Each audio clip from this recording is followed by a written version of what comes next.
ਵਾਹਿਗੁਰੂ ਜੀ ਕਾ ਖਾਲਸਾ ਵਾਹਿਗੁਰੂ ਜੀ ਕੀ ਫਤਿਹ। Students, in last lecture we read types of farming and cropping pattern. So today we read what are the major crops growing in India from ancient time to today, ਕਿ ਭਾਰਤ ਦੇ ਵਿੱਚ ਪੁਰਾਤਨ ਸਮੇਂ ਤੋਂ ਲੈ ਕੇ ਅੱਜ ਦੇ ਮੌਜੂਦਾ ਸਮੇਂ ਤੱਕ ਕਿਹੜੀਆਂ ਫਸਲਾਂ ਉਗਾਈਆਂ ਜਾਂਦੀਆਂ ਨੇ।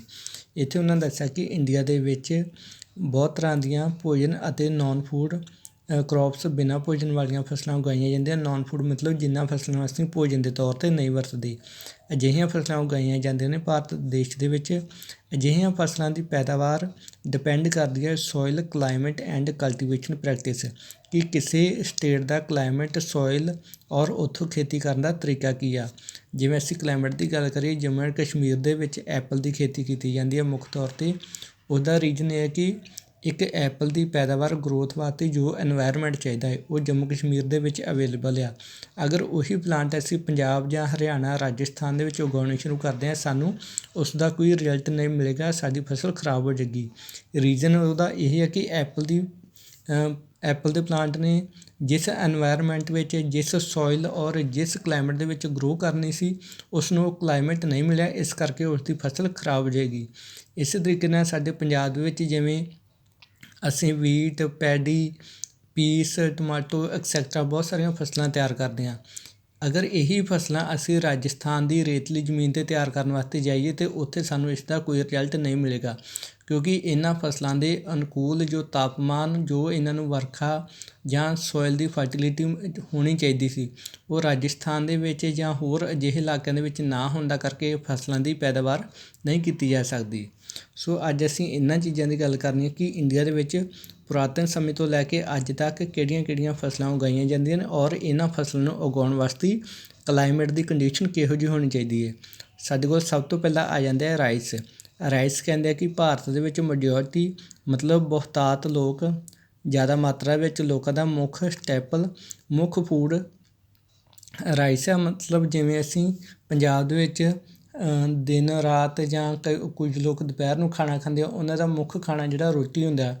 ਇਸੇ ਤਰੀਕੇ ਨਾਲ ਭਾਰਤ ਦੇ ਵਿੱਚ ਰਹਿਣ ਵਾਲੇ ਬਹੁਤਾਤ ਮੈਜੋਰਟੀ ਲੋਕਾਂ ਦਾ ਮੁੱਖ ਫੂਡ ਜਿਹੜਾ ਰਾਈਸ ਆ। ਉਹ ਲੋਕ ਚੌਲ ਖਾਣਾ ਪਸੰਦ ਕਰਦੇ ਨੇ ਆਪਣੇ ਮੁੱਖ ਭੋਜਨ ਦੇ ਵਿੱਚ। ਚੌਲਾਂ ਦੀ ਪੈਦਾਵਾਰ ਵਿੱਚ ਭਾਰਤ ਸੰਸਾਰ ਵਿੱਚ ਦੂਸਰੇ ਨੰਬਰ 'ਤੇ ਆਉਂਦਾ ਹੈ। ਇਸ ਤੋਂ ਅੱਗੇ ਜਿਹੜਾ ਚਾਈਨਾ ਹੈ, ਚਾਈਨਾ ਦੇ ਵਿੱਚ ਸਭ ਤੋਂ ਜ਼ਿਆਦਾ ਚੌਲ ਪੈਦਾ ਕੀਤਾ ਜਾਂਦਾ। ਦੂਸਰੇ ਨੰਬਰ 'ਤੇ ਇੰਡੀਆ ਆ ਜਾਂਦਾ, ਜਿੱਥੇ ਸਭ ਤੋਂ ਜ਼ਿਆਦਾ ਚੌਲ ਪੈਦਾ ਕੀਤਾ ਜਾਂਦਾ ਹੈ। ਚੌਲਾਂ ਦੀ ਫਸਲ ਕਹਿੰਦੇ ਇੱਕ ਖਰੀਫ ਕਰੋਪ ਹੈ। ਖਰੀਫ ਕਰੋਪ ਆਪਾਂ ਲਾਸਟ ਲੈਕਚਰ ਵਿੱਚ ਡਿਸਕਸ ਕੀਤਾ ਕਿ ਉਹ ਫਸਲਾਂ ਹੁੰਦੀਆਂ ਨੇ ਜਿਨ੍ਹਾਂ ਨੂੰ ਅਸੀਂ ਮੌਨਸੂਨ ਆਉਣ 'ਤੇ ਸਮਰ ਸੀਜ਼ਨ ਦੇ ਵਿੱਚ ਪੈਦਾ ਕਰਦੇ ਹਾਂ ਔਰ ਵਿੰਟਰ ਸੀਜ਼ਨ ਆਉਣ ਤੋਂ ਪਹਿਲਾਂ ਇਹਨਾਂ ਨੂੰ ਅਕਤੂਬਰ, ਨਵੰਬਰ ਤੱਕ ਕੱਟ ਲੈਂਦੇ ਹਾਂ। ਇਸ ਤਰੀਕੇ ਨਾਲ ਕਹਿੰਦੇ ਇਸ ਫਸਲ ਨੂੰ ਪੈਦਾ ਕਰਨ ਵਾਸਤੇ ਘੱਟੋ ਘੱਟ ਟੈਂਪਰੇਚਰ 25 ਡਿਗਰੀ ਸੈਲਸੀਅਸ ਜਾਂ ਇਸ ਤੋਂ ਉੱਪਰ ਹੋਣਾ ਚਾਹੀਦਾ ਹੈ, ਅਤੇ ਇਸ ਫਸਲ ਦੀ ਉਗਾਉਣ ਸਮੇਂ ਔਰ ਪੱਕਣ ਤੱਕ ਜਿੰਨਾ ਸਮਾਂ ਵੀ ਇਸ ਫਸਲ ਨੂੰ ਲੱਗਣਾ ਹੈ, ਇਸ ਸਮੇਂ ਘੱਟੋ ਘੱਟ 100 ਸੈਂਟੀਮੀਟਰ ਤੱਕ ਵਰਖਾ ਹੋਣੀ ਜ਼ਰੂਰੀ ਹੈ। ਅਗਰ ਇੰਨੀ ਵਰਖਾ ਨਹੀਂ ਹੁੰਦੀ, ਜਿੱਥੇ ਰੇਨਫਾਲ ਘੱਟ ਆ, ਵਰਖਾ ਨਹੀਂ ਹੁੰਦੀ, ਉਹਨਾਂ ਇਲਾਕਿਆਂ ਦੇ ਵਿੱਚ ਅਸੀਂ ਇਰੀਗੇਸ਼ਨ ਮਤਲਬ ਬਣਾਉਟੀ ਤਰੀਕੇ ਦੇ ਨਾਲ ਨਦੀਆਂ, ਨਹਿਰਾਂ ਜਾਂ ਟਿਊਬਵੈੱਲ ਦੀ ਹੈਲਪ ਨਾਲ ਫਸਲ ਨੂੰ ਪਾਣੀ ਦੇ ਕੇ ਰਾਈਸ ਦੀ ਫਸਲ ਤਿਆਰ ਕਰ ਸਕਦੇ ਹਾਂ। ਨੈਕਸਟ ਇਹਨਾਂ ਦੱਸਿਆ rice is grown in the plains of north and the north eastern India, coastal area and the deltaic regions, ਕਿ ਚੌਲਾਂ ਦੀ ਫਸਲ ਅਸੀਂ ਨਾਰਥ ਦੇ ਵਿੱਚ ਮਤਲਬ ਮੈਦਾਨੀ ਇਲਾਕੇ ਨੇ ਜੋ ਨਾਰਥ ਦੇ, ਔਰ ਇੱਥੋਂ ਲੈ ਕੇ ਮੈਦਾਨੀ ਇਲਾਕੇ ਜੋ ਈਸਟਰਨ ਵਾਲੀ ਸਾਈਡ ਨੂੰ ਜਾਂਦੇ, ਮਤਲਬ ਨਾਰਥ ਈਸਟ ਉੱਤਰ ਪੂਰਬ ਦਾ ਹਿੱਸਾ ਜੋ ਸਟੇਟਸ ਇਸ ਪਾਰਟ ਦੇ ਵਿੱਚ ਆਉਂਦੀਆਂ, ਇਹਨਾਂ ਸਾਰਿਆਂ ਦੇ ਵਿੱਚ ਰਾਈਸ ਦੀ ਫਸਲ ਤਿਆਰ ਕੀਤੀ ਜਾ ਸਕਦੀ ਆ। ਨਾਲ ਦੀ ਨਾਲ ਇਹੀ ਫਸਲ ਕੋਸਟਲ ਏਰੀਆ ਦੇ ਨਾਲ ਜੋ ਇਲਾਕਾ ਸਮੁੰਦਰ ਦੇ ਨਾਲ ਤਟਵਰਤੀ ਇਲਾਕਾ ਹੈ, ਇੱਥੇ ਫਸਲ ਤਿਆਰ ਕੀਤੀ ਜਾ ਸਕਦੀ ਹੈ, ਔਰ ਡੈਲਟਿਕ ਰੀਜਨ ਦੇ ਵਿੱਚ ਰਾਈਸ ਦੀ ਫਸਲ ਤਿਆਰ ਕੀਤੀ ਜਾ ਸਕਦੀ ਹੈ। ਡੈਲਟਿਕ ਰੀਜਨ ਹੁੰਦੇ ਆ ਜਦੋਂ ਮਤਲਬ ਪਿੱਛੋਂ ਕੋਈ ਨਦੀ ਆ ਰਹੀ ਆ, ਉਸਨੇ ਵੱਡੇ ਸਮੁੰਦਰ ਵਿੱਚ ਡਿੱਗਣਾ ਹੈ, ਆਪਣੇ ਨਾਲ ਲਿਆਂਦਾ ਹੋਇਆ ਸਾਰਾ ਸਮਾਨ, ਮਟੀਰੀਅਲ, ਮਿੱਟੀ ਵਗੈਰਾ ਉਹ ਆਸ-ਪਾਸ ਦੇ ਇਲਾਕੇ ਵੀ ਇਕੱਠੀ ਕਰ ਦਿੰਦੀ ਹੈ, ਜਿਸ ਦੇ ਨਾਲ ਉਹ ਪਿੱਛੋਂ ਲੈਂਦੀ ਹੋਈ ਮਿੱਟੀ ਕਾਫੀ ਉਪਜਾਊ ਹੁੰਦਾ ਕਰਕੇ ਇੱਥੇ ਰਾਈਸ ਦੀ ਫਸਲ ਤਿਆਰ ਕੀਤੀ ਜਾ ਸਕਦੀ ਹੈ। ਨੈਕਸਟ ਸਾਡੇ ਕੋਲ ਆ ਜਾਂਦਾ ਹੈ ਡਿਵੈਲਪਮੈਂਟ ਆਫ ਡੈਂਸ ਨੈਟਵਰਕ। ਕਹਿੰਦੇ ਆ ਇਰੀਗੇਸ਼ਨ ਦੇ ਸਾਧਨ ਜਿਵੇਂ ਕਿ ਨਦੀਆਂ, ਨਹਿਰਾਂ ਅਤੇ ਟਿਊਬਵੈੱਲ ਦੇ ਵਿਕਾਸ ਹੋਣ ਦਾ ਕਰਕੇ it possible to grow rice in area of less rainfall, ਕਿ ਚੌਲਾਂ ਦੀ ਫਸਲ ਉਸ ਇਲਾਕੇ ਦੇ ਵਿੱਚ ਵੀ ਉਗਾਉਣੀ ਪੋਸੀਬਲ ਹੈ ਜਿੱਥੇ ਕਿ ਵਰਖਾ ਕਾਫੀ ਘੱਟ ਹੁੰਦੀ ਹੈ, ਜਿਵੇਂ ਕਿ ਸੱਚ ਹੈ Punjab, Haryana and western Uttar Pradesh and the some parts of Rajasthan. ਕਿ ਕੁਝ ਇਲਾਕੇ ਜਿਵੇਂ ਕਿ Punjab, Haryana, western Uttar Pradesh and other parts of Rajasthan ਜਿਨ੍ਹਾਂ ਦੇ ਵਿੱਚ ਸਾਲਾਨਾ ਵਰਖਾ 100 ਸੈਂਟੀਮੀਟਰ ਤੋਂ ਘੱਟ ਹੁੰਦੀ ਹੈ, ਇਹਨਾਂ ਇਲਾਕਿਆਂ ਦੇ ਵਿੱਚ ਵੀ ਚੌਲਾਂ ਦੀ ਫਸਲ ਬਣਾਉਟੀ ਸਿੰਚਾਈ ਦੇ ਜੋ ਸਾਧਨ ਤਿਆਰ ਕੀਤੇ ਗਏ ਨੇ, ਨਦੀਆਂ, ਨਹਿਰਾਂ ਬਣਾਈਆਂ ਗਈਆਂ ਨੇ ਜਾਂ ਟਿਊਬਵੈੱਲ ਲਗਾ ਕੇ ਧਰਤੀ ਤੋਂ ਹੇਠਾਂ ਉਹ ਤੋਂ ਪਾਣੀ ਕੱਢਿਆ ਗਿਆ ਹੈ, ਇਸ ਦੀ ਹੈਲਪ ਨਾਲ ਚੌਲਾਂ ਦੀ ਫਸਲ ਤਿਆਰ ਕੀਤੀ ਜਾ ਰਹੀ ਹੈ। ਨੈਕਸਟ ਸਾਡੇ ਕੋਲ ਆ ਜਾਂਦੇ ਆ wheat. This is the second most important cereal crop. ਕਹਿੰਦੇ ਇਹ ਅਨਾਜ ਵਾਲੀ ਦੂਸਰੀ ਸਭ ਤੋਂ ਮਹੱਤਵਪੂਰਨ ਫਸਲ ਹੈ। It is the main food crop in the north and the northern western part of the country. ਕਹਿੰਦਾ ਇਸ ਫਸਲ ਨੂੰ ਮੁੱਖ ਤੌਰ 'ਤੇ ਨਾਰਥ ਦੇ ਲੋਕ ਅਤੇ ਨਾਰਥ ਵੈਸਟਰਨ ਦੇ ਲੋਕ, ਉੱਤਰ ਪੱਛਮ ਦੇ ਲੋਕ ਆਪਣੇ ਮੁੱਖ ਭੋਜਨ ਦੇ ਤੌਰ 'ਤੇ ਵਰਤਦੇ ਆ। ਮਤਲਬ ਜਿਵੇਂ ਬਾਕੀ ਮੈਜੋਰਟੀ ਦੇ ਲੋਕ ਸਾਡੇ ਰਾਈਸ ਨੂੰ ਮੁੱਖ ਭੋਜਨ ਦੇ ਤੌਰ 'ਤੇ ਵਰਤਦੇ ਆ, ਇਸੇ ਤਰ੍ਹਾਂ ਨਾਰਥ ਤੋਂ ਲੈ ਕੇ ਵੈਸਟਰਨ ਤੱਕ ਦੇ ਲੋਕ ਸਾਰੇ ਵੀਟ ਨੂੰ ਆਪਣੇ ਮੁੱਖ ਭੋਜਨ ਦੇ ਤੌਰ 'ਤੇ ਰੋਜ਼ਾਨਾ ਯੂਜ਼ ਕਰਦੇ ਆ। ਦਿਸ ਰਬੀ ਕ੍ਰੋਪ ਰਿਕੁਆਇਰ, ਇਹ ਕਹਿੰਦੇ ਇੱਕ ਰਬੀ ਕ੍ਰੋਪ ਹੈ। ਇੱਕ ਛੋਟਾ ਜਿਹਾ ਕੁਐਸਚਨ ਵੀ ਆ ਸਕਦਾ ਹੈ ਸਾਨੂੰ ਕਿ which type of crop is wheat, ਕਿ ਵੀਟ ਕਿਹੜੀ ਸੀਜ਼ਨ ਦੀ ਕ੍ਰੋਪ ਹੈ, ਕਿਸ ਸੀਜ਼ਨ ਨਾਲ ਇਹਦਾ ਰਿਲੇਸ਼ਨ ਹੈ। ਸੋ ਅਸੀਂ ਇਹਦਾ ਆਨਸਰ ਦੇਵਾਂਗੇ ਰਬੀ ਕ੍ਰੋਪ। ਕਹਿੰਦੇ ਵੀਟ ਇੱਕ ਰਬੀ ਕ੍ਰੋਪ ਹੈ। ਇਹ ਕੂਲ ਗਰੋਇੰਗ ਸੀਜ਼ਨ ਜਿਸ ਨੂੰ ਕਿ ਠੰਡੇ ਸੀਜ਼ਨ ਦੇ ਵਿੱਚ ਉਗਾਇਆ ਜਾਂਦਾ ਹੈ। Bright sunshine at the time of ripening, ਅਤੇ ਜਦੋਂ ਅਸੀਂ ਇਸ ਨੂੰ ਕੱਟਣਾ ਹੈ, ਵੱਢਣਾ ਹੈ, ਉਦੋਂ ਬ੍ਰਾਈਟ ਸਨਸ਼ਾਈਨ, ਸੂਰਜ ਚਮਕਦਾਰ ਹੋਣਾ ਚਾਹੀਦਾ ਹੈ। ਮਤਲਬ ਉਹਨਾਂ ਦਿਨਾਂ ਦੇ ਵਿੱਚ ਹੌਲੀ ਹੌਲੀ ਗਰਮੀ ਦਾ ਮੌਸਮ ਸ਼ੁਰੂ ਹੋ ਜਾਂਦਾ ਹੈ। It require 50 to 70 centimetres of annual rainfall evenly distributed over the growing season. ਅਤੇ ਜਦੋਂ ਅਸੀਂ ਇਸ ਫਸਲ ਨੂੰ ਬੀਜਣਾ ਹੈ, ਉਸ ਸਾਰੇ ਸੀਜ਼ਨ ਦੇ ਵਿੱਚ ਡਿਸਟਰੀਬਿਊਟਡ ਵੱਖ-ਵੱਖ ਸਮੇਂ 'ਤੇ ਘੱਟੋ ਘੱਟ 50 ਤੋਂ ਲੈ ਕੇ 75 ਸੈਂਟੀਮੀਟਰ ਤੱਕ ਸਾਲਾਨਾ ਵਰਖਾ ਹੋਣੀ ਚਾਹੀਦੀ ਹੈ। ਪੂਰੇ ਇੰਡੀਆ ਦੇ ਵਿੱਚ ਕਹਿੰਦੇ 2 ਜ਼ੋਨਸ ਨੇ ਜਿੱਥੇ ਇਹ ਫਸਲ ਵੀਟ ਦੀ ਫਸਲ ਤਿਆਰ ਕੀਤੀ ਜਾਂਦੀ ਹੈ। ਇੱਕ ਹੈ ਗੰਗਾ ਸਤਲੁਜ ਪਲੇਨਸ, ਮਤਲਬ ਗੰਗਾ ਸਤਲੁਜ ਨਦੀ ਵੱਲੋਂ ਲਿਆਂਦੀ ਗਈ ਮਿੱਟੀ ਦੇ ਨਾਲ ਬਣੇ ਪਲੇਨ ਇਲਾਕੇ, ਅਤੇ ਸੈਕਿੰਡ ਨਾਰਥ ਵੈਸਟ ਦੇ ਵਿੱਚ ਆ ਜਾਂਦੀ ਹੈ ਬਲੈਕ ਸੋਇਲ ਰੀਜਨ ਆਫ ਦਾ ਦਕਸ਼ਣ, ਕਿ ਦਕਸ਼ਣ ਦੇ ਵਿੱਚ ਨਾਰਥ ਵੈਸਟ ਦੇ ਵਿੱਚ ਜੋ ਬਲੈਕ ਸੋਇਲ ਹੈ ਉੱਥੇ ਵੀ ਵੀਟ ਦੀ ਫਸਲ ਤਿਆਰ ਕੀਤੀ ਜਾਂਦੀ ਹੈ। ਮੇਜਰ ਵੀਟ ਪ੍ਰੋਡਕਸ਼ਨ ਸਟੇਟਸ, ਮਤਲਬ ਸਭ ਤੋਂ ਜ਼ਿਆਦਾ ਕਣਕ ਕਿਹੜੀਆਂ ਸਟੇਟਸ ਦੇ ਵਿੱਚ ਤਿਆਰ ਕੀਤੀ ਜਾਂਦੀ ਹੈ। ਪੰਜਾਬ, ਹਰਿਆਣਾ, ਉੱਤਰ ਪ੍ਰਦੇਸ਼, ਮੱਧ ਪ੍ਰਦੇਸ਼, ਬਿਹਾਰ ਐਂਡ ਰਾਜਸਥਾਨ। ਨੈਕਸਟ ਸਾਡੇ ਕੋਲ ਆ ਜਾਂਦੀ ਹੈ ਮਿਲਟ। ਮਿਲਟ ਦੇ ਵਿੱਚ ਜਿਹੜੀਆਂ 3 ਫਸਲਾਂ ਦੇ ਨਾਮ ਦਿੱਤੇ ਇਹਨਾਂ ਨੇ, ਜਵਾਰ, ਬਾਜਰਾ ਐਂਡ ਰਾਗੀ। ਮਤਲਬ ਜੋ ਫਸਲਾਂ ਅਸੀਂ ਪਸ਼ੂਆਂ ਦੇ ਚਾਰੇ ਵਾਸਤੇ ਵਰਤ ਸਕਦੇ ਹਾਂ ਉਹਨਾਂ ਨੂੰ ਅਸੀਂ ਮਿਲਟ ਕੈਟੇਗਰੀ ਵਿੱਚ ਰੱਖ ਸਕਦੇ ਹਾਂ। ਮਿਲਟ ਮੇਨ ਤੌਰ 'ਤੇ ਬਾਜਰੇ ਵਰਗੀ ਇੱਕ ਫਸਲ ਹੈ ਜਿਸ ਨੂੰ ਅਸੀਂ ਚਰੀ ਦਾ ਨਾਮ ਵੀ ਦੇ ਦਿੰਦੇ ਹਾਂ। Though these are known as the coarse grains, ਕਹਿੰਦੇ ਇਸ ਫਸਲ ਨੂੰ ਅਸੀਂ ਕੋਰਸ ਗ੍ਰੇਨ ਦੇ ਨਾਮ ਨਾਲ ਵੀ ਜਾਣਦੇ ਹਾਂ। They have very high nutritional value. Coarse grain ਦਾ ਮਤਲਬ ਮੋਟੇ ਅਨਾਜ ਵਾਲੀਆਂ।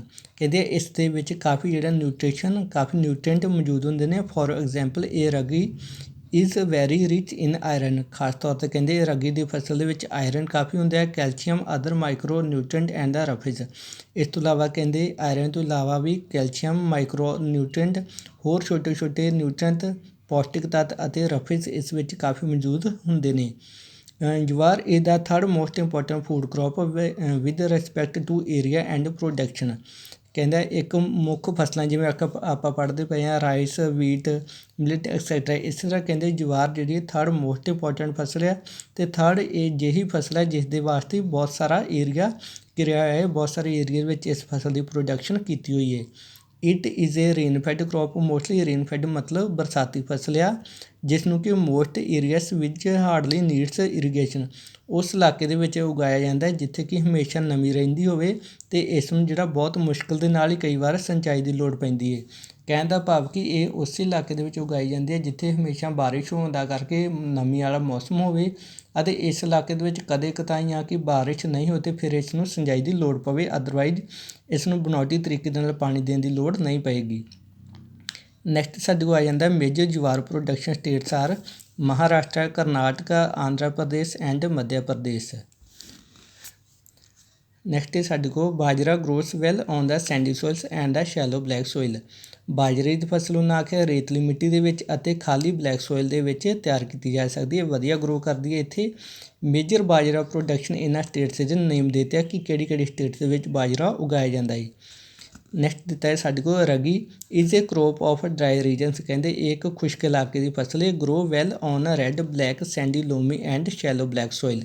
ਕਿ ਇਹ ਸਾਰੀਆਂ ਮਿੱਟੀ ਦੀਆਂ ਕਿਸਮਾਂ, ਇਹਨਾਂ ਮਿੱਟੀ ਦੇ ਵਿੱਚ ਇਹ ਸੋਇਲ ਜਿਹੜੇ ਕਾਫੀ ਵਧੀਆ ਗਰੋ ਕਰਦੀ ਹੈ। ਇਹ ਸਾਰੀਆਂ ਆਪਾਂ ਸੋਇਲ ਦੀ ਟਾਈਪਸ ਫਸਟ ਚੈਪਟਰ ਦੇ ਵਿੱਚ ਰੀਡ ਕੀਤੀਆਂ ਨੇ। ਔਰ ਨੀਚੇ ਸਟੇਟਸ ਨੇਮ ਦੇ ਦਿੱਤੇ ਆ ਜਿਨ੍ਹਾਂ ਦੇ ਜਿਸ ਸਟੇਟ ਦੇ ਵਿੱਚ ਰਗੀ ਦੀ ਫਸਲ ਤਿਆਰ ਕੀਤੀ ਜਾਂਦੀ ਹੈ। ਇਹ ਸਟੇਟਸ ਨੇਮ ਔਰ ਸੋਇਲ ਦੀ ਟਾਈਪ, ਟੈਂਪਰੇਚਰ ਐਕਸੈਟਰਾ ਤਾਂ ਕਰਕੇ ਇੰਪੋਰਟੈਂਟ ਹੈ ਕਿਉਂਕਿ ਐਗਜ਼ਾਮ ਦੇ ਵਿੱਚ ਤੁਹਾਨੂੰ 1 ਮਾਰਕਸ ਦੇ ਵਿੱਚ ਇਹਨਾਂ ਦੇ ਵਿੱਚੋਂ ਕੋਈ ਵੀ ਕੁਐਸਚਨ ਪੁੱਟ ਕੀਤਾ ਜਾ ਸਕਦਾ ਹੈ। ਜਿਵੇਂ ਕਿ ਐਗਜ਼ਾਮਪਲ ਦੇ ਤੌਰ 'ਤੇ ਰਾਈਸ ਲਿਖਤਾ ਹੈ। ਰਾਈਸ ਦੇ ਵਿੱਚ ਉਹਨਾਂ ਦੱਸਤਾ ਟੈਂਪਰੇਚਰ, ਤੁਹਾਨੂੰ ਦੱਸਤਾ ਅਬਵ 25 ਡਿਗਰੀ ਸੈਲਸੀਅਸ ਪਲੱਸ।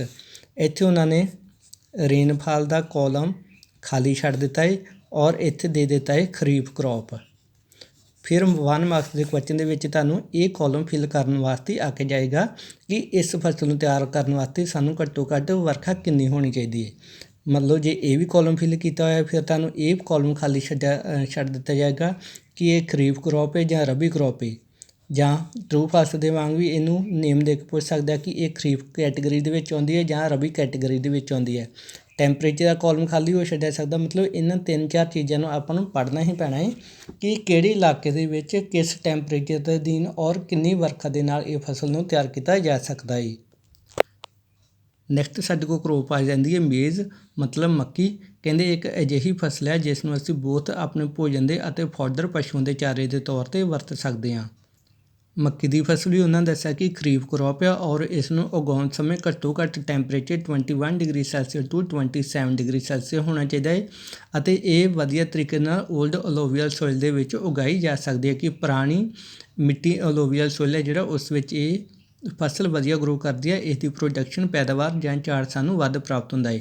ਇਨ ਸਮ ਸਟੇਟਸ ਲਾਈਕ ਕਹਿੰਦੇ ਕੁਝ ਸਟੇਟਸ ਜਿਵੇਂ ਕਿ ਬਿਹਾਰ ਮੇਜ਼ is grown in rabi season. ਇਹਨਾਂ ਦੇ ਬਿਹਾਰ ਸਟੇਟ ਦੇ ਵਿੱਚ ਮੇਜ਼ ਦੀ ਫਸਲ ਰਬੀ ਸੀਜ਼ਨ ਦੇ ਵਿੱਚ ਤਿਆਰ ਕੀਤੀ ਜਾਂਦੀ ਜਦਕਿ ਇਹ ਵੈਸੇ ਤਾਂ ਖਰੀਫ ਕਰੋਪ ਹੈ। Use of the modern input such as the HYV high yielding varieties seeds fertilisation irrigation have contributed to the increasing production of the maize।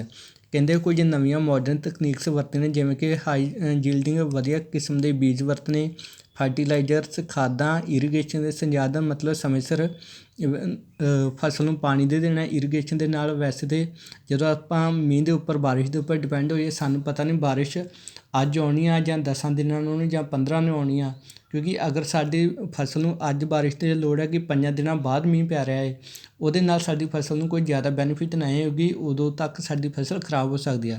Irrigation ਦੇ ਵਿੱਚ ਡਿਵੈਲਪਮੈਂਟ ਦੇ ਨਾਲ ਫਾਇਦਾ ਸਾਨੂੰ ਇਹ ਹੈ ਕਿ ਜੇਕਰ ਸਾਨੂੰ ਪਤਾ ਲੱਗ ਗਿਆ ਸਾਡੀ ਫਸਲ ਸੁੱਕ ਰਹੀ ਆ ਉਹਨੂੰ ਅੱਜ ਪਾਣੀ ਦੀ ਲੋੜ ਆ ਅਸੀਂ ਐਟ ਏ ਟਾਈਮ ਉਸ ਨੂੰ ਪਾਣੀ ਦੇ ਸਕਦੇ ਹਾਂ। ਇਹਨਾਂ ਸਾਰੀਆਂ ਚੀਜ਼ਾਂ ਦੀ ਡਿਵੈਲਪਮੈਂਟ ਦੇ ਨਾਲ ਕਹਿੰਦੇ ਇਸ ਦੀ ਪ੍ਰੋਡਕਸ਼ਨ ਪੈਦਾਵਾਰ ਵਿੱਚ ਕਾਫੀ ਵਾਧਾ ਹੋਇਆ ਹੈ। ਨੀਚੇ ਫਿਰ ਸਟੇਟਸ ਨੇਮ ਆ ਜਾਂਦੇ ਜਿਨ੍ਹਾਂ ਇਲਾਕਿਆਂ ਦੇ ਵਿੱਚ ਮੇਜ਼ ਮੱਕੀ ਦੀ ਫਸਲ ਤਿਆਰ ਕੀਤੀ ਜਾਂਦੀ ਹੈ। ਅੱਗੇ ਆ ਜਾਂਦਾ ਸਾਡੇ ਕੋਲ ਪਲਸਿਸ ਦਾਲਾਂ। ਕਹਿੰਦੇ ਇੰਡੀਆ ਜਿਹੜਾ ਇੱਕ ਅਜਿਹਾ ਕੰਟਰੀ ਹੈ ਜੋ ਕਿ ਲਾਰਜੈਸਟ ਪ੍ਰੋਡਿਊਸਰ ਸਭ ਤੋਂ ਵੱਧ ਦਾਲਾਂ ਪੈਦਾ ਕਰਦਾ ਹੈ ਅਤੇ as the consumer of the pulses in the world. ਅਤੇ ਸੰਸਾਰ ਦੇ ਵਿੱਚ ਇੱਕ ਅਜਿਹਾ ਹੀ ਦੇਸ਼ ਹੈ ਜੋ ਸਭ ਤੋਂ ਵੱਧ ਦਾਲਾਂ ਦੀ ਖਪਤ ਵੀ ਕਰਦਾ ਹੈ। ਮਤਲਬ ਇੰਡੀਆ ਦਾਲਾਂ ਪੈਦਾ ਕਰਨ ਅਤੇ ਖਪਤ ਕਰਨ ਇਸ ਨੂੰ ਵਰਤਣ ਦੇ ਵਿੱਚ ਫਸਟ ਨੰਬਰ 'ਤੇ ਆਉਂਦਾ ਹੈ। These are the major sources of the protein in a vegetarian diet. ਕਹਿੰਦੇ ਜੋ ਲੋਕ ਵੈਜੀਟੇਰੀਅਨ ਨੇ ਉਹਨਾਂ ਦੀ ਡਾਇਟ ਦੇ ਵਿੱਚ ਭੋਜਨ ਦੇ ਵਿੱਚ ਇਹ ਪ੍ਰੋਟੀਨ ਦਾ ਮੁੱਖ ਸੋਰਸਿਸ ਹੁੰਦੀਆਂ ਨੇ ਦਾਲਾਂ। ਮੇਜਰ ਪਲਸਿਸ ਇਹ ਸਾਰੀਆਂ ਦਾਲਾਂ ਦੇ ਨੇਮ ਦਿੱਤੇ ਆ ਸਾਨੂੰ ਇੰਡੀਆ ਦੇ ਵਿੱਚ ਜੋ ਉਗਾਈਆਂ ਜਾਂਦੀਆਂ ਜਿਵੇਂ ਤੁਰ, ਉਰਦ, ਮੂੰਗ, ਮਸੂਰ, ਪੀਸ ਐਂਡ ਗ੍ਰਾਮ। ਅਗਰ ਇਹਨਾਂ ਦੇ ਵਿੱਚੋਂ ਹੁਣ ਤੁਹਾਨੂੰ ਤੁਰ ਦੀ ਜਾਂ ਉਰਦ ਦਾਲ ਦਾ ਨਹੀਂ ਪਤਾ ਉਹਨਾਂ ਦੀ ਪਿਕਚਰ ਤੁਸੀਂ ਕੱਢ ਕੇ ਦੇਖ ਸਕਦੇ ਹੋ ਕਿਉਂਕਿ ਤੁਹਾਨੂੰ ਤਾਂ ਦੋ ਹੀ ਪਤਾ ਹੁੰਦਾ ਇੱਕ ਖੱਟੀ ਦਾਲ ਅਤੇ ਇੱਕ ਕਾਲੀ ਦਾਲ। ਸੋ ਇਹਨਾਂ ਸਾਰੀਆਂ ਦਾਲਾਂ ਦੇ ਜਿਹੜਾ ਇੱਕ ਤਾਂ ਨੇਮ ਵਧੀਆ ਤਰੀਕੇ ਨਾਲ ਪੜ੍ਹ ਲਿਓ ਕਿਉਂਕਿ ਪੇਪਰ ਦੇ ਵਿੱਚ ਤੁਹਾਨੂੰ ਖੱਟੀ ਦਾਲ ਕਾਲੀ ਦਾਲ ਦੀ ਪਿਕਚਰ ਨਹੀਂ ਆਉਣੀ। ਸੋ ਇਹਨਾਂ ਦੇ ਰਿਲੇਟਡ ਅਗਰ ਕੁਐਸਚਨ ਆਏਗਾ ਤਾਂ ਉਹਨੂੰ ਤੁਸੀਂ ਐਕਸਪਲੇਨ ਕਰ ਸਕਦੇ ਹੋ। Can you distinguish which of these pulses are grown in the kharif season and the which are grown in the rabi season. ਇਸ ਕੁਐਸਚਨ ਨੂੰ ਹੁਣ ਸਮਝਦੇ ਹੋਏ ਇਹਨਾਂ ਨੂੰ ਅਲੱਗ-ਅਲੱਗ ਕੈਟੇਗਰੀ ਵਿੱਚ ਡਿਵਾਈਡ ਕਰਨਾ ਕਿ ਇਹਨਾਂ ਵਿੱਚੋਂ ਕਿਹੜੀਆਂ ਪਲਸਿਸ ਖਰੀਫ ਸੀਜ਼ਨ ਦੇ ਵਿੱਚ ਤਿਆਰ ਕੀਤੀਆਂ ਜਾਂਦੀਆਂ ਨੇ, ਕਿਹੜੀਆਂ ਰਬੀ ਸੀਜ਼ਨ ਦੇ ਵਿੱਚ ਤਿਆਰ ਕੀਤੀਆਂ ਜਾਂਦੀਆਂ ਨੇ। You can right this answer on your homework notebook and send me the pics, then I tell you that your answer correct or any mistake in this answer. Next we have pulses need less moisture and survive even in the dry condition. ਕਹਿੰਦੇ pulses ਦਾਲਾਂ ਨੂੰ ਘੱਟ moisture, ਘੱਟ ਪਾਣੀ ਅਤੇ ਨਮੀ ਦੀ ਲੋੜ ਹੁੰਦੀ ਹੈ, ਇਸ ਕਰਕੇ ਇਹ ਡਰਾਈ ਕੰਡੀਸ਼ਨ ਮਤਲਬ ਸੁੱਕੇ ਦੇ ਸਮੇਂ ਵਿੱਚ ਜਾਂ ਬਾਰਿਸ਼ ਨਾ ਹੋਣ ਦੀ ਹਾਲਤ ਵਿੱਚ ਵੀ ਜੀਵਤ ਜਾਂ ਹਰੀਆਂ ਰਹਿ ਸਕਦੀਆਂ ਨੇ। Being leguminous crops, all these crops except arhar help in restoring soil fertility by fixing nitrogen from the air।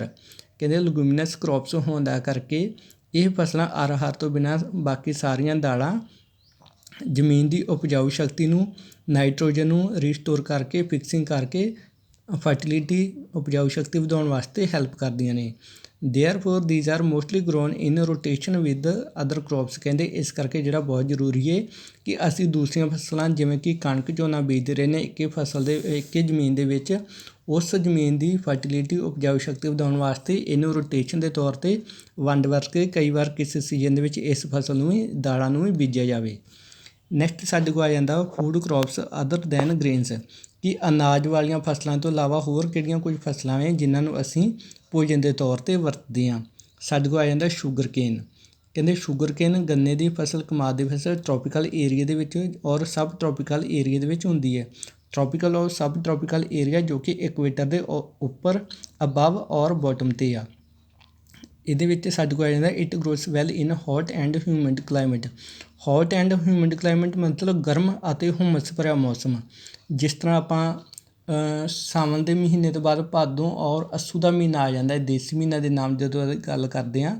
ਭਾਦੋਂ ਔਰ ਅੱਸੂ ਦੇ ਮਹੀਨੇ ਦੇ ਵਿੱਚ ਕੀ ਹੁੰਦਾ, ਬਾਰਿਸ਼ ਪੈ ਕੇ ਹਟਦੀ ਆ, ਇੱਕਦਮ ਫਿਰ ਗਰਮੀ ਹੋ ਜਾਂਦੀ, ਹੁਮਸ ਵਾਲਾ ਮੌਸਮ ਹੋ ਜਾਂਦਾ। ਅਜਿਹੇ ਕਲਾਈਮੇਟ ਦੇ ਵਿੱਚ ਕਹਿੰਦੇ ਇਹ ਫਸਲ ਜਿਹੜੀ ਹੈ ਵਧੀਆ ਤਿਆਰ ਕੀਤੀ ਜਾ ਸਕਦੀ ਹੈ, ਔਰ ਇਸ ਫਸਲ ਨੂੰ ਤਿਆਰ ਕਰਨ ਵਾਸਤੇ ਘੱਟੋ ਘੱਟ ਸੀਜ਼ਨ ਦੇ ਵਿੱਚ ਪੂਰੇ ਸਾਲ ਦੇ ਵਿੱਚ 75 ਸੈਂਟੀਮੀਟਰ ਤੋਂ 100 ਸੈਂਟੀਮੀਟਰ ਤੱਕ ਵਰਖਾ ਹੋਣੀ ਚਾਹੀਦੀ ਹੈ। Irrigation is required in the region of low rainfall. ਜਿਹੜੇ ਇਲਾਕਿਆਂ ਦੇ ਵਿੱਚ ਵਰਖਾ ਘੱਟ ਹੁੰਦੀ ਆ ਉੱਥੇ ਇਰੀਗੇਸ਼ਨ ਦਾ ਪ੍ਰਬੰਧ ਹੋਣਾ ਚਾਹੀਦਾ ਹੈ। ਔਰ ਇਸ ਫਸਲ ਨੂੰ ਬੀਜਣ ਤੋਂ ਲੈ ਕੇ ਇਸ ਦੀ ਕਟਾਈ, ਵਢਾਈ ਔਰ ਹੋਰ ਸਾਂਭ ਸੰਭਾਲ ਤੱਕ ਜਿਹੜਾ ਕਾਫੀ ਲੇਬਰ ਦੀ ਲੋੜ ਪੈਂਦੀ ਹੈ। India is the second largest producer of sugarcane. ਕਹਿੰਦੇ ਬ੍ਰਾਜ਼ੀਲ ਤੋਂ ਬਾਅਦ ਇੰਡੀਆ ਸ਼ੂਗਰ ਕੇਨ, ਕਮਾਦ ਦੀ ਫਸਲ, ਗੰਨੇ ਦੀ ਫਸਲ ਤਿਆਰ ਕਰਨ ਵਾਲਾ ਸਭ ਤੋਂ ਵੱਡਾ ਦੇਸ਼ ਹੈ। ਨੀਚੇ ਉਹਨਾਂ ਦੱਸਿਆ ਹੈ ਕਿ ਇਹ ਮੇਨ ਸੋਰਸ ਆਫ ਸ਼ੂਗਰ। ਕਹਿੰਦਾ ਸੋਰਸ ਕੀ ਹੈ ਇਹਦਾ, ਸ਼ੂਗਰ, ਗੁੜ, ਜੈਗਰੀ ਬੋਲਦੇ ਜਿਸ ਨੂੰ ਆਪਾਂ ਇੰਗਲਿਸ਼ ਦੇ ਵਿੱਚ, ਖੰਡ ਸ਼ਰੀ ਐਂਡ ਮੋਲਸਿਸ, ਇਹ ਸਾਰੀਆਂ ਚੀਜ਼ਾਂ ਸ਼ੂਗਰ ਕੇਨ ਤੋਂ ਤਿਆਰ ਕੀਤੀਆਂ ਜਾਂਦੀਆਂ ਨੇ। ਨੀਚੇ ਸਟੇਟਸ ਨੇਮ ਆ ਜਾਂਦੇ ਜਿਹੜੇ ਇਲਾਕੇ ਦੇ ਵਿੱਚ ਸ਼ੂਗਰ ਕੇਨ ਦੀ ਫਸਲ ਤਿਆਰ ਕੀਤੀ ਜਾਂਦੀ ਹੈ। ਔਰ ਨੈਕਸਟ ਵੀ ਹੈ ਆਇਲ ਸੀਡਸ, ਤੇਲ ਵਾਲੇ ਬੀਜ। ਇਨ 2015 India was the second largest producer of groundnut in the world after China. Groundnuts ਮੂੰਗਫਲੀ। 2015 ਦੇ ਵਿੱਚ ਕੀਤੇ ਗਏ ਸਰਵੇਖਣ ਦੇ ਅਨੁਸਾਰ ਭਾਰਤ ਸੰਸਾਰ ਦੇ ਵਿੱਚ ਚਾਈਨਾ ਤੋਂ ਬਾਅਦ ਦੂਸਰਾ ਸਭ ਤੋਂ ਵੱਡਾ ਦੇਸ਼ ਸੀ ਜੋ ਕਿ ਗਰਾਊਂਡਨਟ ਦੀ ਫਸਲ ਤਿਆਰ ਕਰਦਾ ਸੀ। ਇਨ ਰੇਪਸੀਡ production India was the third largest producer. This is also name of seed that give us oil. ਇਹ ਵੀ ਇੱਕ ਰੇਪਸੀਡ ਇੱਕ ਤੇਲ ਦੇਣ ਵਾਲੀ ਫਸਲ ਦਾ ਨੇਮ ਹੈ। ਕਹਿੰਦੇ ਭਾਰਤ ਵਿੱਚ ਇਸ ਸਰਵੇਖਣ ਦੇ ਅਨੁਸਾਰ ਦੱਸਿਆ ਗਿਆ ਕਿ ਰੇਪਸੀਡ ਪੈਦਾ ਕਰਨ ਵਾਲਾ ਭਾਰਤ ਦੁਨੀਆ ਵਿੱਚ ਸਭ ਤੋਂ ਵੱਡਾ ਤੀਸਰਾ ਦੇਸ਼ ਹੈ। ਨੈਕਸਟ ਸਾਡੇ ਕੋਲ ਆ ਜਾਂਦਾ ਹੈ, ਮਤਲਬ ਫਸਟ 2 ਕੰਟਰੀਜ਼ ਆ ਜਾਂਦੇ, ਕੈਨੇਡਾ ਐਂਡ ਚਾਈਨਾ, ਔਰ ਥਰਡ ਨੰਬਰ 'ਤੇ India. Different oil seeds are grown covering approximately 12% of the total cropped area। ਕਿ ਭਾਰਤ ਦੇ ਵਿੱਚ ਜਿੰਨੇ ਵੀ ਏਰੀਏ ਦੇ ਵਿੱਚ ਫਸਲਾਂ ਤਿਆਰ ਕੀਤੀਆਂ ਜਾਂਦੀਆਂ ਉਹਦੇ ਵਿੱਚੋਂ 12% ਏਰੀਆ ਅਜਿਹਾ ਹੈ ਜਿਨ੍ਹਾਂ ਦੇ ਵਿੱਚ ਵੱਖ-ਵੱਖ ਤੇਲ ਦੇਣ ਵਾਲੀਆਂ ਫਸਲਾਂ ਤਿਆਰ ਕੀਤੀਆਂ ਜਾਂਦੀਆਂ ਨੇ। ਨੀਚੇ ਸਾਨੂੰ ਉਹਨਾਂ ਨੇ ਹੁਣ ਦੱਸਿਆ ਕਿ ਗਰਾਊਂਡਨਟ ਤੋਂ ਇਲਾਵਾ ਕਿਹੜੀਆਂ ਫਸਲਾਂ ਜਿਨ੍ਹਾਂ ਤੋਂ ਅਸੀਂ ਤੇਲ ਪ੍ਰਾਪਤ ਕਰ ਸਕਦੇ ਹਾਂ। ਮਸਟਰਡ, ਸਰੋਂ, ਕੋਕੋਨਟ, ਸੀਸਮ ਜਿਸ ਨੂੰ ਤਿਲ ਬੋਲਦੇ ਹਾਂ ਆਪਾਂ, ਸੋਇਆਬੀਨ, ਕੈਸਟਰਡ ਸੀਡਸ, ਕਾਟਨ ਸੀਡ, ਲਿੰਸਡ, ਅਲਸੀ ਐਂਡ ਸਨਫਲਾਵਰ, ਇਹ ਸਾਰੇ ਸਾਨੂੰ ਤੇਲ ਦੇਣ ਵਾਲੇ ਬੀਜ ਨੇ ਔਰ ਤੇਲ ਦੇਣ ਵਾਲੀਆਂ ਫਸਲਾਂ ਨੇ। Most of these are the edible and used as cooking mediums. ਇਹਨਾਂ ਵਿੱਚੋਂ ਬਹੁਤ ਸਾਰੇ ਬੀਜ ਇਹ ਹਨ ਜੋ ਖਾਣਯੋਗ ਵਸਤੂਆਂ ਜਾਂ ਇਹਨਾਂ ਦਾ ਤੇਲ ਖਾਣਯੋਗ ਵਸਤੂਆਂ ਵਾਸਤੇ ਯੂਜ਼ ਕੀਤਾ ਜਾਂਦਾ ਹੈ। However, some of these are also used as raw material in the production of soap, cosmetic and ointments। ਇਸ ਦੇ ਵਿੱਚੋਂ ਕੁਝ ਤੇਲ ਬੀਜ ਅਜਿਹੇ ਵੀ ਨੇ ਜਿਨ੍ਹਾਂ ਦੀ ਵਰਤੋਂ ਅਸੀਂ ਸਾਬਣ ਜਾਂ ਹੋਰ ਜੋ ਕੋਸਮੈਟਿਕ ਪ੍ਰੋਡਕਟ, ਆਪਣੇ ਬਿਊਟੀ ਵਾਸਤੇ ਪ੍ਰੋਡਕਟ ਤਿਆਰ ਕਰਦੇ ਇਹਨਾਂ ਵਿੱਚ ਵਰਤਦੇ ਹਾਂ। Groundnut is a kharif crop and accounts for about half of the major oil seeds produced in the country। Groundnut ਕਹਿੰਦੇ ਖਰੀਫ ਫਸਲ ਹੈ ਜੋ ਕਿ ਤੇਲ ਬੀਜਾਂ ਮਤਲਬ ਜਿੰਨਾ ਵੀ ਤੇਲ ਬੀਜ ਵਾਲੀਆਂ ਫਸਲਾਂ ਪੈਦਾ ਕੀਤੀਆਂ ਜਾਂਦੀਆਂ ਨੇ ਉਹਦੇ ਵਿੱਚੋਂ ਅੱਧਾ ਤੇਲ ਜਿਹੜਾ ਅਸੀਂ ਇਕੱਲਾ ਗਰਾਊਂਡਨਟ ਦੀ ਫਸਲ ਤੋਂ ਪ੍ਰਾਪਤ ਕਰਦੇ ਹਾਂ ਕਿ ਬਾਕੀ ਫਸਲਾਂ ਇੱਕ ਬਰਾਬਰ ਬਾਕੀ ਸਾਰੀਆਂ ਫਸਲਾਂ ਮਿਲਾ ਕੇ 50% ਏਰੀਏ 'ਤੇ ਬੀਜੀਆਂ ਜਾਂਦੀਆਂ ਅਤੇ ਇਹ ਇਕੱਲੀ ਇੱਕ ਅਜਿਹੀ ਫਸਲ ਹੈ ਜੋ ਕਿ 50% ਏਰੀਏ 'ਤੇ ਬੀਜੀ ਹੋਈ ਹੈ। ਗੁਜਰਾਤ ਜਿਹੜਾ ਸਭ ਤੋਂ ਲਾਰਜੈਸਟ ਪ੍ਰੋਡਿਊਸਰ ਸਭ ਤੋਂ ਵੱਡਾ ਪ੍ਰੋਡਿਊਸਰ ਪੈਦਾ ਕਰਨ ਵਾਲਾ ਹੈ ਗਰਾਊਂਡਨਟ ਦੀ ਫਸਲ ਔਰ ਉਸ ਤੋਂ ਬਾਅਦ ਰਾਜਸਥਾਨ ਤਾਮਿਲਨਾਡੂ ਦਾ ਨੰਬਰ ਆਉਂਦਾ ਹੈ। Linseed and mustard are the rabi crops. ਅਲਸੀ ਅਤੇ ਸਰੋਂ ਦਾ ਤੇਲ ਸਰੋਂ ਦੀ ਫਸਲ ਰਬੀ ਕ੍ਰੌਪਸ ਨੇ। Sesame is a kharif crop in north and rabi crop in south. ਕਿ ਸੀਸਮ ਦੀ ਫਸਲ ਨਾਰਥ ਦੇ ਵਿੱਚ ਅਤੇ ਖਰੀਫ ਕ੍ਰੌਪ ਆ, ਸਾਊਥ ਦੇ ਵਿੱਚ ਇਹ ਰਬੀ ਕ੍ਰੌਪ ਹੈ। Castor seed is grow both as rabi and kharif crop. Castor ਦੇ ਬੀਜ ਰਬੀ ਔਰ ਖਰੀਫ ਦੋਨੋਂ ਸੀਜ਼ਨ ਦੇ ਵਿੱਚ ਤਿਆਰ ਕੀਤੇ ਜਾ ਸਕਦੇ ਨੇ। ਨੈਕਸਟ ਸਾਡੇ ਕੋਲ ਆ ਜਾਂਦੀ ਹੈ ਟੀ, ਚਾਹ ਦੀ ਫਸਲ। ਇੱਕ ਅਜਿਹੀ ਫਸਲ ਹੈ ਜਿਸ ਨੂੰ ਅਸੀਂ ਪਲਾਂਟੇਸ਼ਨ ਐਗਰੀਕਲਚਰ ਦੀ ਕੈਟੇਗਰੀ ਵਿੱਚ ਰੱਖਦੇ ਹਾਂ ਔਰ ਇਸ ਨੂੰ ਬੀਵਰਜ ਕ੍ਰੌਪ ਦੇ ਰੂਪ ਵਿੱਚ ਜਾਂਦੇ ਹਾਂ। ਬੀਵਰਜ ਕ੍ਰੌਪਸ ਮਤਲਬ ਜਿਹੜੀਆਂ ਫਸਲਾਂ ਅਸੀਂ ਪੀਣ ਵਾਸਤੇ ਵਰਤਦੇ ਹਾਂ। ਅਸੀਂ ਮਤਲਬ ਖਾਣ ਦੀ ਬਜਾਏ ਖਾਣ ਵਾਲੀਆਂ ਫਸਲਾਂ ਨੂੰ ਅਲੱਗ ਕੈਟੇਗਰੀ ਵਿੱਚ ਔਰ ਪੀਣ ਵਾਲੀਆਂ ਨੂੰ ਡਰਿੰਕ ਵਾਲੀਆਂ ਫਸਲਾਂ ਨੂੰ ਅਲੱਗ ਕੈਟੇਗਰੀ ਵਿੱਚ ਦੇਖਦੇ ਹਾਂ। ਇਸ ਦੇ ਵਿੱਚ ਉਹਨਾਂ ਦੱਸਿਆ ਕਿ ਇਸ ਫਸਲ ਦੀ ਸ਼ੁਰੂ ਵਿੱਚ ਜਾਣਕਾਰੀ ਬ੍ਰਿਟਿਸ਼ ਲੋਕ ਜਦੋਂ ਅੰਗਰੇਜ਼ ਲੋਕ ਇੱਥੇ ਆਏ ਫਿਰ ਭਾਰਤੀਆਂ ਨੂੰ ਇਸ ਚੀਜ਼ ਦਾ ਪਤਾ ਲੱਗਾ ਮਤਲਬ ਉਹਨਾਂ ਨੇ ਆਣ ਕੇ ਲੋਕਾਂ ਕੋਲੋਂ ਇਹ ਫਸਲ ਪੈਦਾ ਕਰਵਾਉਣੀ ਸ਼ੁਰੂ ਕਰ ਦਿੱਤੀ। Today most of the tea plantation are owned by the Indians. ਅੱਜ ਬਹੁਤ ਸਾਰੇ ਚਾਹ ਦੇ ਬਾਗ ਅਜਿਹੇ ਨੇ ਜੋ ਕਿ ਭਾਰਤੀਆਂ ਵੱਲੋਂ ਭਾਰਤੀ ਲੋਕ ਇਹਨਾਂ ਦੇ ਮਾਲਕ ਨੇ। The tea plant grow well in the tropical and subtropical climate endowed with the deep and fertile well drained. ਕਿ ਇਹ ਚਾਹ ਦੀ ਫਸਲ ਟ੍ਰੋਪੀਕਲ ਔਰ ਸਬ ਟ੍ਰੋਪੀਕਲ ਕਲਾਈਮੇਟ ਦੇ ਵਿੱਚ ਡੂੰਘੀ ਅਤੇ ਉਪਜਾਊ ਵੈਲ ਡਰੇਨਡ ਮਤਲਬ ਚੰਗੇ ਵਹਾਅ ਵਾਲੀ ਜ਼ਮੀਨ ਦੇ ਵਿੱਚ। ਵੈਲ ਡਰੇਨਡ ਦਾ ਮਤਲਬ ਜਿੱਥੇ ਫਸਲ ਜਿਹੜੀ ਜ਼ਮੀਨ ਦੇ ਵਿੱਚ ਪਾਣੀ ਇੱਕ ਵਾਰ ਰੁਕਿਆ ਨਾ ਰਹੇ, ਇੱਕ ਵਾਰੀ ਫਸਲ ਨੂੰ ਪਾਣੀ ਮਿਲਿਆ ਜ਼ਮੀਨ ਨੂੰ ਪਾਣੀ ਦਿੱਤਾ ਔਰ ਉਹ ਪਾਣੀ ਜਿਹੜਾ ਅੱਗੇ ਦਾ ਅੱਗੇ ਵਹਿੰਦਾ ਜਾਵੇ। ਇਸ ਤਰ੍ਹਾਂ ਦੀ ਮਿੱਟੀ ਦੇ ਵਿੱਚ ਇਹ ਫਸਲ ਉਗਾਉਣੀ ਜਿਹੜੀ ਕਾਫੀ ਫਾਇਦੇਮੰਦ ਔਰ ਪ੍ਰੋਡਕਸ਼ਨ ਵਾਲੀ ਹੁੰਦੀ ਹੈ। Tea bushes require warm and the moist frost free climate all through the years. ਕਹਿੰਦਾ ਇਸ ਫਸਲ ਨੂੰ ਪੱਕਣ ਵਾਸਤੇ ਮੋਸਟ ਨਮੀ ਵਾਲਾ ਫਰੋਸਟ ਫਰੀ ਅਤੇ ਠੰਡ ਮੁਕਤ ਫਰੋਸਟ ਫਰੀ ਮਤਲਬ ਬਿਨਾਂ ਠੰਡ ਵਾਲਾ ਕਲਾਈਮੇਟ ਚਾਹੀਦਾ ਹੈ। Frequent showers even distributed over the years ensure continuous growth of the tender leaves. ਅਤੇ ਇਸ ਦੇ ਨਰਮ ਪੱਤਿਆਂ ਦੇ ਵਾਧੇ ਵਾਸਤੇ ਸਾਲ ਦੇ ਵਿੱਚ ਲਗਾਤਾਰ ਬਾਰਿਸ਼ ਹੁੰਦੀ ਹੋਣੀ ਰਹਿਣੀ ਚਾਹੀਦੀ ਹੈ। T is a labour intensive industry. ਕਹਿੰਦੇ ਇਹ ਲੇਬਰ ਇੰਟੈਂਸਿਵ ਇੰਡਸਟਰੀ ਕਿ ਇਸ ਵਾਸਤੇ ਕਾਫੀ ਲੇਬਰ ਦੀ ਜ਼ਰੂਰਤ ਹੁੰਦੀ ਹੈ। It required abundant cheap and the skilled labour. ਕਿ ਇਸ ਦੇ ਵਾਸਤੇ ਜੋ ਜ਼ਿਆਦਾ ਲੇਬਰ ਦੀ ਲੋੜ ਹੈ ਕਿ ਸਾਨੂੰ ਲੋੜ ਇਹ ਵੀ ਹੈ ਕਿ ਅਸੀਂ ਫਸਲ ਦੇ ਵਿੱਚੋਂ ਮੁਨਾਫਾ ਤਾਂ ਹੀ ਕਮਾ ਸਕਦੇ ਹਾਂ ਜੇਕਰ ਸਾਨੂੰ ਜ਼ਿਆਦਾ ਮਾਤਰਾ ਵਿੱਚ ਲੇਬਰ ਸਸਤੀ ਮਿਲ ਜਾਵੇ ਔਰ ਸਕਿਲਡ ਲੇਬਰ ਅਤੇ ਉਸ ਲੇਬਰ ਨੂੰ ਪਤਾ ਹੋਵੇ ਕਿ ਅਸੀਂ ਇਹ ਟੀ ਦੀ ਫਸਲ ਦੀ ਕਟਾਈ ਜਾਂ ਇਸ ਦੇ ਪੱਤੇ ਕਿਵੇਂ ਤੋੜਨੇ ਆ, ਇਸ ਦੀ ਸਾਂਭ ਸੰਭਾਲ ਦਾ ਉਹਨਾਂ ਲੋਕਾਂ ਨੂੰ ਗਿਆਨ ਹੋਵੇ। ਨੀਚੇ ਫਿਰ ਸਾਡੇ ਕੋਲ ਆ ਜਾਂਦਾ ਹੈ ਦਿਸ ਹੀ processed within the tea garden to restore its freshness. ਕਿ ਇਸ ਦੀ ਤਾਜ਼ਗੀ ਨੂੰ ਤਰੋਤਾਜ਼ਾ ਰੱਖਣ ਵਾਸਤੇ ਬਰਕਰਾਰ ਰੱਖਣ ਲਈ ਜਲਦੀ ਇਸ ਨੂੰ ਜੋ ਟੀ ਗਾਰਡਨ ਲਾਗੇ ਇਹਨਾਂ ਦੇ ਫੈਕਟਰੀਜ਼ ਬਣੀਆਂ ਹੁੰਦੀਆਂ ਨੇ ਜਿੱਥੇ ਚਾਹ ਪੱਤੀ ਬਣਾਈ ਜਾਂਦੇ ਹਨ ਜੋ ਇਸ ਦੀਆਂ ਸਟੋਰ ਕਰਨ ਵਾਲੇ ਕੋਲਡ ਸਟੋਰ ਬਣੇ ਸਨ ਉਹਨਾਂ ਦੇ ਵਿੱਚ ਇਹਨਾਂ ਨੂੰ ਸਾਂਭ ਕੇ ਰੱਖਿਆ ਜਾਂਦਾ ਹੈ। ਮੇਜਰ ਟੀ ਕ੍ਰੋਪਸ ਉਹਨਾਂ ਨੇ ਨੀਚੇ ਇਲਾਕਿਆਂ ਦੇ ਨਾਮ ਦਿੱਤੇ ਕਿਹੜੇ ਇਲਾਕਿਆਂ ਦੇ ਵਿੱਚ ਟੀ ਦੀ ਫਸਲ ਤਿਆਰ ਕੀਤੀ ਜਾਂਦੀ ਹੈ। 2015 ਦੇ ਵਿੱਚ ਉਹਨਾਂ ਦੱਸਿਆ ਹੈ ਕਿ ਭਾਰਤ ਚਾਈਨਾ ਤੋਂ ਬਾਅਦ ਦੂਸਰਾ ਸਭ ਤੋਂ ਵੱਡਾ ਦੇਸ਼ ਸੀ ਜੋ ਚਾਹ ਦੀ ਫਸਲ ਤਿਆਰ ਕਰਦਾ ਸੀ। ਨੈਕਸਟ ਸਾਡੇ ਕੋਲ ਆ ਜਾਂਦੀ ਹੈ ਡਰਿੰਕਿੰਗ ਕ੍ਰੌਪ ਕੌਫੀ। ਭਾਰਤ ਦੀ ਕੌਫੀ ਕਹਿੰਦੇ ਸੰਸਾਰ ਦੇ ਵਿੱਚ ਇੱਕ ਆਪਣੀ ਚੰਗੀ ਕੁਆਲਿਟੀ ਦਾ ਕਰਕੇ ਗੁਣਵੱਤਾ ਦਾ ਕਰਕੇ ਜਾਣੀ ਜਾਂਦੀ ਹੈ। Arabian variety initially brought by German is produced in the country. ਕਹਿੰਦੇ ਭਾਰਤ ਦੇ ਵਿੱਚ ਸ਼ੁਰੂ ਦੇ ਵਿੱਚ ਯਮਨ ਤੋਂ ਅਰੇਬੀਅਨ ਮਤਲਬ ਅਰਬ ਕੰਟਰੀ ਜੋ ਉਹਨਾਂ ਵਿੱਚੋਂ ਇੱਕ ਕੰਟਰੀ ਯਮਨ ਤੋਂ ਲਿਆਂਦੀ ਗਈ ਟੀ ਫਸਲ ਜਿਹੜੀ ਤਿਆਰ ਕੀਤੀ ਗਈ। This variety is in great demand all over the world. ਅਤੇ ਇਸ ਕਿਸਮ ਦੀ ਕੌਫੀ ਸਾਰੇ ਸੰਸਾਰ ਦੇ ਵਿੱਚ ਬਹੁਤ ਵੱਡੀ ਪੱਧਰ 'ਤੇ ਮੰਗੀ ਜਾਂਦੀ ਸੀ। Initially its cultivation was introduced on the Baba Budan hills and even today its cultivation is confined to the Nilgiri in Karnataka Kerala and Tamil Nadu. ਸ਼ੁਰੂ ਦੇ ਵਿੱਚ ਕਹਿੰਦੇ ਇਸ ਦੀ ਪ੍ਰੋਡਕਸ਼ਨ ਪੈਦਾਵਾਰ ਬਾਬਾ ਬੁਡਾਨ ਹਿਲਸ ਪਹਾੜੀਆਂ ਦੇ ਵਿੱਚ ਕੀਤੀ ਗਈ ਅਤੇ ਅੱਜ ਵੀ ਇਸ ਦੀ ਕਲਟੀਵੇਸ਼ਨ ਜੋ ਨੀਲਗਿਰੀ ਕਰਨਾਟਕਾ ਕੇਰਲਾ ਅਤੇ ਤਾਮਿਲਨਾਡੂ ਦੇ ਇਲਾਕਿਆਂ ਦੇ ਵਿੱਚ ਕੀਤੀ ਜਾ ਰਹੀ ਹੈ। ਹਾਰਟੀਕਲਚਰ ਜਿਵੇਂ ਅਸੀਂ ਫਸਲਾਂ ਤਿਆਰ ਕਰਦੇ ਹਾਂ ਉਸ ਕੰਮ ਨੂੰ ਅਸੀਂ ਐਗਰੀਕਲਚਰ ਬੋਲਦੇ ਹਾਂ। ਹਾਰਟੀਕਲਚਰ ਦੇ ਵਿੱਚ ਅਸੀਂ ਕੁਝ ਫਰੂਟਸ ਔਰ ਵੈਜੀਟੇਬਲ ਦੀ ਪ੍ਰੋਡਕਸ਼ਨ ਕਰਦੇ ਹਾਂ। ਇਹਦੇ ਵਿੱਚ ਆ ਜਾਂਦਾ ਇਨ 2015 India was the second largest producer of fruits and vegetable, ਕਿ 2015 ਦੇ ਵਿੱਚ ਭਾਰਤ ਦੂਸਰਾ ਸਭ ਤੋਂ ਵੱਡਾ ਦੇਸ਼ ਸੀ ਚਾਈਨਾ ਤੋਂ ਬਾਅਦ, ਜੋ ਕਿ ਬਹੁਤ ਸਾਰੀਆਂ ਸਬਜ਼ੀਆਂ ਅਤੇ ਫਲਾਂ ਦੀ ਪ੍ਰੋਡਕਸ਼ਨ ਪੈਦਾਵਾਰ ਕਰਦਾ ਹੈ।